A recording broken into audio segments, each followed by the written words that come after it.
25세의 남성은 매일 밤 위층에서 시끄러운 댄스 소리로 잠을 방해받았습니다.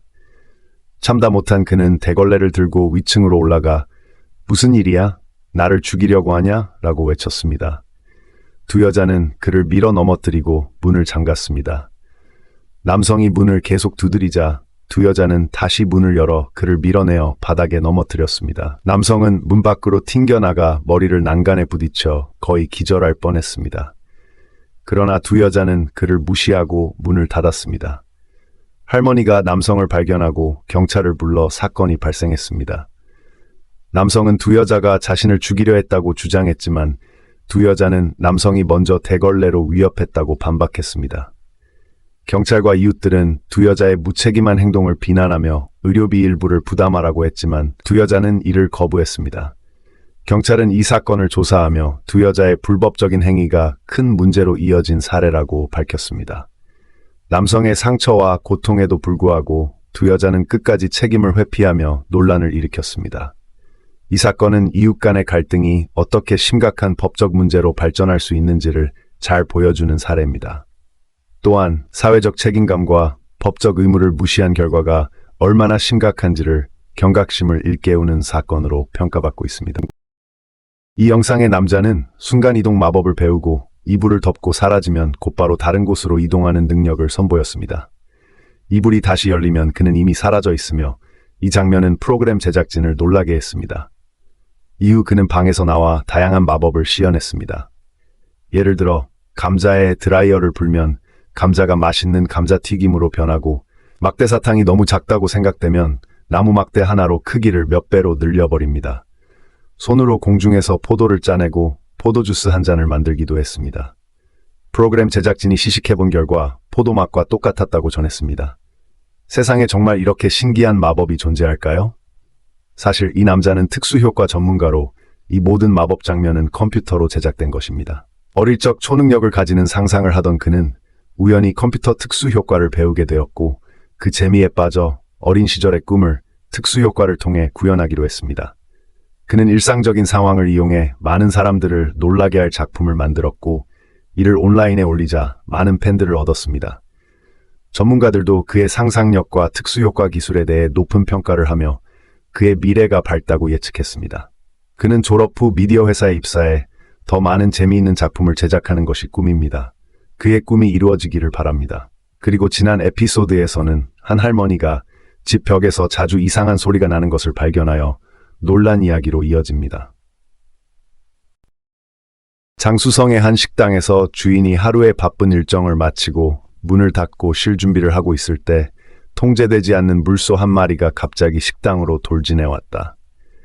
평화로운 밤을 보낼 준비를 하던 주인은 마지막 한 잔의 차를 마시며 문 밖의 위험을 느꼈고 그 순간 물소는 문을 부수고 들어와 주인을 강하게 충돌시켰다. 주인은 충격에 휘말려 다쳤지만 다행히도 옆에 있던 동료가 신속하게 반응하여 부상당한 주인을 룸으로 끌어들여 피신시켰다. 그러나 물소는 그 자리를 떠나지 않고 식당 안을 배회하며 주변의 테이블과 의자들을 파괴하기 시작했다. 이 물소는 생명이 없는 물건을 파괴하는 것에 그치지 않고 제어를 잃고 사방으로 뛰어다니며 난장판을 만들었다. 룸 안의 주인은 자신의 재산이 파괴되는 모습을 두려움에 떨며 지켜보았지만 어떤 소리도 낼 수 없었다. 물소는 소음에 민감한 상태였고 다른 룸에서 발생한 큰 소리에 의해 물소의 주의가 다시 끌렸다.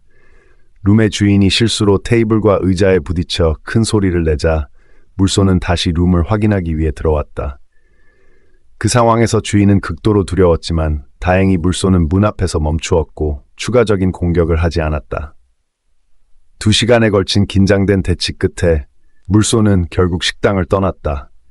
이후 상황을 파악한 한 남자가 식당에 들어와 이 물소가 원래 오늘 밤 도축될 예정이었으나 처리 과정의 부주의로 인해 사고가 발생한 것을 알게 되었다.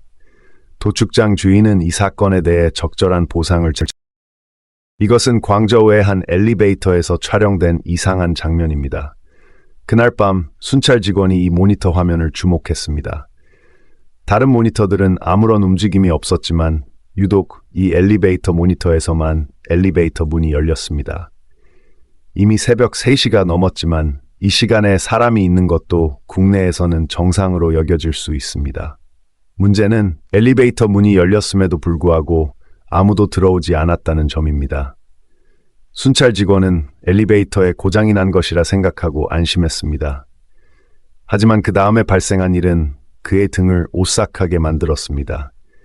엘리베이터가 층층이 내려가면서 1층, 10층, 마지막 층 등에서 멈췄지만 문이 열려도 아무도 나타나지 않았습니다. 마치 누군가 엘리베이터 버튼을 일부러 누르고 들어가지 않는 것처럼 보였습니다. 이 상황에 순찰 직원은 속상하고도 무서운 마음이 들었습니다. 그는 누가 장난을 치고 있는지 확인하려 했지만 두려움 때문에 포기했습니다. 이후 엘리베이터는 다시 정상적으로 작동했지만 이 사건은 그에게 깊은 불안감을 남겼습니다. 이러한 기이한 현상은 아직도 그에게 큰 미스터리로 남아있으며 그가 다시는 이 엘리베이터에 대해 같은 마음으로 생각하지 않을 것 같습니다. 이 영상은 해외에서 촬영된 도둑 체포 장면입니다. 빨간 옷의 남자가 집 앞에 도착해 차에서 내리려 할 때 오토바이를 탄 두 명이 그의 옆에 멈췄습니다. 뒷좌석의 흰옷 남자가 무기를 꺼내 위협하며 차에서 내리라고 요구했습니다. 빨간 옷 남자는 생명이 우선이라 서둘러 피했습니다. 흰옷 남자는 오토바이에 올라타 도망칠 준비를 했지만 오토바이가 시동이 걸리지 않았습니다. 그때 빨간 옷 남자가 집으로 달려가 사람들을 부른 후 여러 명이 정원에서 뛰어나와 흰옷 남자를 붙잡았습니다. 흰옷 남자의 동료는 상황을 보고 도망치려 했지만 빠른 오토바이 덕분에 겨우 탈출할 수 있었습니다. 이 시점에서 흰옷 남자는 두려움에 떨며 10명이 넘는 사람들에게 심하게 맞았고 고무 슬리퍼는 그의 평생 악몽이 될 것입니다. 이번 사건은 도둑의 무모한 범행과 그에 대한 응징이 어떻게 일어나는지를 보여주는 사례가 되었습니다. 이와 같은 사건은 범죄의 결과가 어떻게 처벌로 이어질 수 있는지를 강하게 시사합니다. 도둑이 그 교훈을 깊이 새기길 바라며 지역사회의 안전을 위해 계속해서 경각심을 가져야 할 필요성이 강조됩니다. MBN의 보도에 따르면 전북의 한 편의점에서 현실판 기생충과 같은 사건이 발생했습니다. 편의점 사장 A씨는 최근 경찰에 신고하며 두 명의 직원 40대 부부 B씨와 C씨가 1,000만 원 이상의 현금과 상품을 도난했다고 주장했습니다. 이 부부는 작년 8월부터 A씨의 편의점에서 일하기 시작했으며 5개월 후 거액의 현금과 상품을 가지고 신비롭게 사라졌습니다. 이들은 충격과 혼란을 남겼습니다. CCTV 영상은 이 부부의 행동을 드러냈습니다. 마치 편의점이 자신들의 집인 것처럼 행동했습니다. 영상에선 C씨가 샌드위치를 고르고 바로 먹는 모습이 담겨 있고 B씨는 선반에서 담배를 가져갔습니다.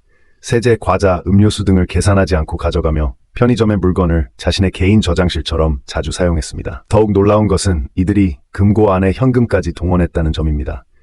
마치 편의점을 자신의 현금 인출기처럼 사용했습니다. 마을 주민들은 MBN 인터뷰에서 이 부부가 편의점에서 고객이 현금을 지불할 때마다 그 돈을 자신의 주머니에 넣는 모습을 목격했다고 밝혔습니다.